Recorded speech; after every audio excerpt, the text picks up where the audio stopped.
Over the past month, I've had some significant hands-on time with Apple Watch Series 5. Is it worth the upgrade? Watch our full video for the details. But first, a word from our sponsor.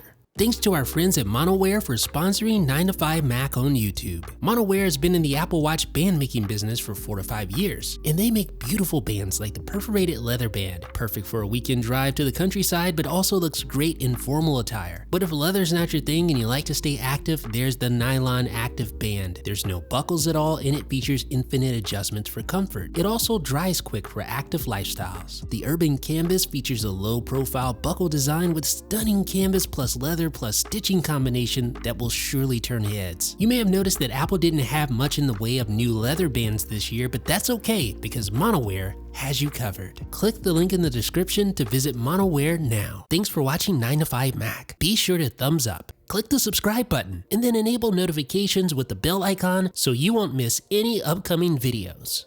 Alright, ladies and gentlemen, the moment we've been waiting for, the full review of the Apple Watch Series 5. It starts at $399. Of course, this is the follow-up to last year's Series 4 release. And I have to be honest with you guys, it really doesn't bring all that many new features to the table. However, there is one feature that is significant. We're going to talk about that here in a second. So inside the box, you do get a 5-watt power adapter. You also get your inductive charger, and you get the Apple Watch Series 5 itself. Now, for the first time with Series 5, you get a titanium finish option in either a natural or space black color. The titanium finishes fall under the Apple Watch Edition label, along with the return of ceramic.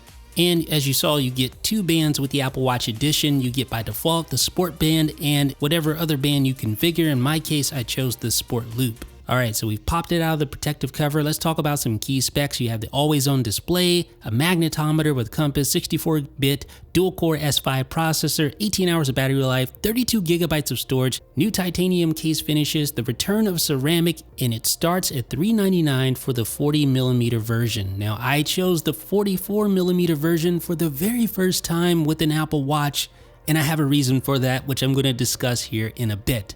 So here's our Sport Band. Go ahead and connect it to our Apple Watch. And I gotta say, man, I'm really digging the look of that dark gray Sport Band with that new space black titanium case that debuts with Series 5. Now, as configured, this watch is not cheap at all. It is $849 because it is the 44mm titanium case, which is the Apple Watch Edition. So it's gonna be a lot pricier than the entry-level model. If that sounds insane to you, I don't blame you at all. The good news is that the entry-level aluminum version, which starts at $399, is exactly the same as the higher-end version from a technological standpoint. The only difference is the case that the Apple Watch is made out of. That's the only difference. They're exactly the same otherwise. All right, so I have my Sport Loop connected. I have the Apple Watch fired up. I'm gonna go ahead and get it all paired and set up. Now let's talk about that titanium finish a little bit. So as I mentioned, there are actually 2 different titanium finishes for Apple Watch Series 5. There is the natural titanium finish, and then there's this, the space black titanium finish with diamond-like coating. It feels substantial on the wrist without feeling too heavy. When you look at it closely, you see that elegant brushed texture. Make no mistake, it's a great looking case finish for Apple Watch Series 5. However, I do wish I would have opted for the natural finish because I think it looks too similar to the space gray aluminum color. Here they are side by side. Here's the space gray aluminum. And although they are obviously different when looking up close, when you're looking at the 2 devices from a distance, the difference isn't nearly as striking, which is why I wish I would have opted for the natural titanium finish. I just think it would have stood out a little bit more, whereas this finish just kind of looks like space gray aluminum, if we're being honest.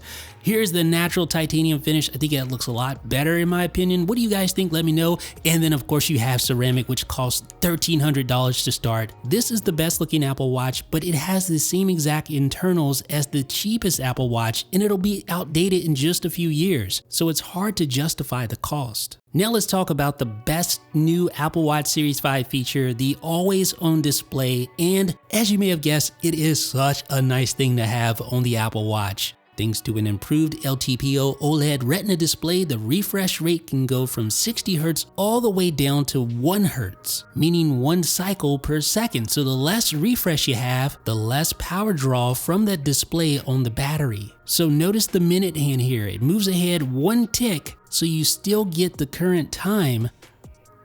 See how it moves ahead? 1 tick like that?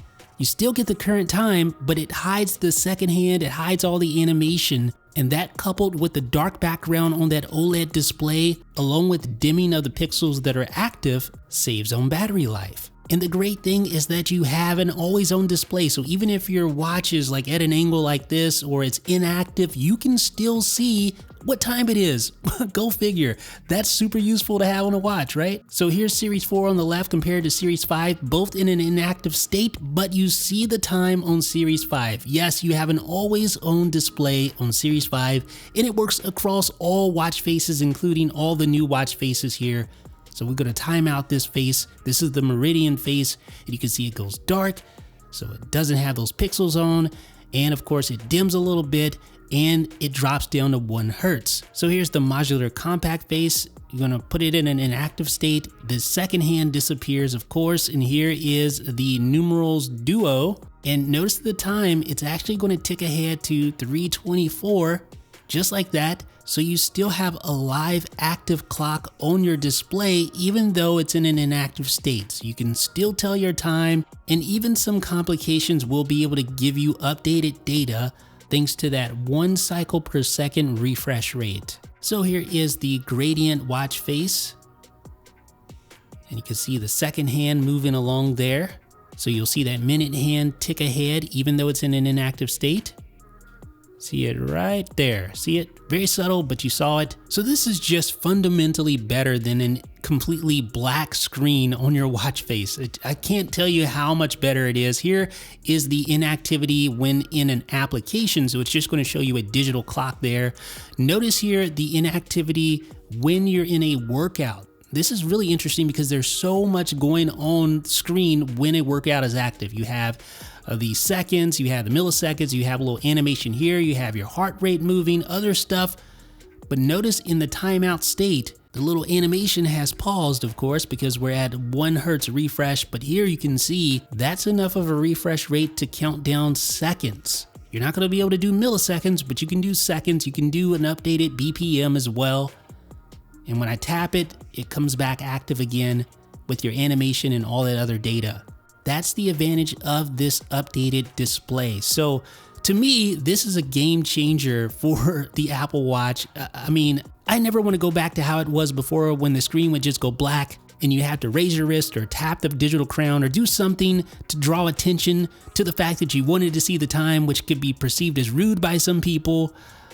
Yeah, that's for the birds. This is so much better. You can even hide sensitive data while in an inactive state. Okay, so I just talked about the best thing about the new Apple Watch, the always-on display, but that always-on display comes at a cost, a significant cost actually, and that cost is battery life. Despite Apple's best engineering efforts to help this thing sip on battery, it's not sipping, folks, it's a gulping.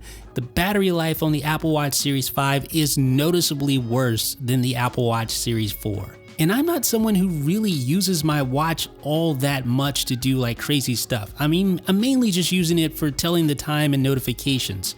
So if you stream music or you use workouts, prepare to be a little bit disappointed by the battery life. In fact, just go ahead and put your charger in your pocket because chances are this thing is going to struggle to make it through a full day. I think we were a little bit spoiled by the previous Apple Watch iterations, which had really good battery life.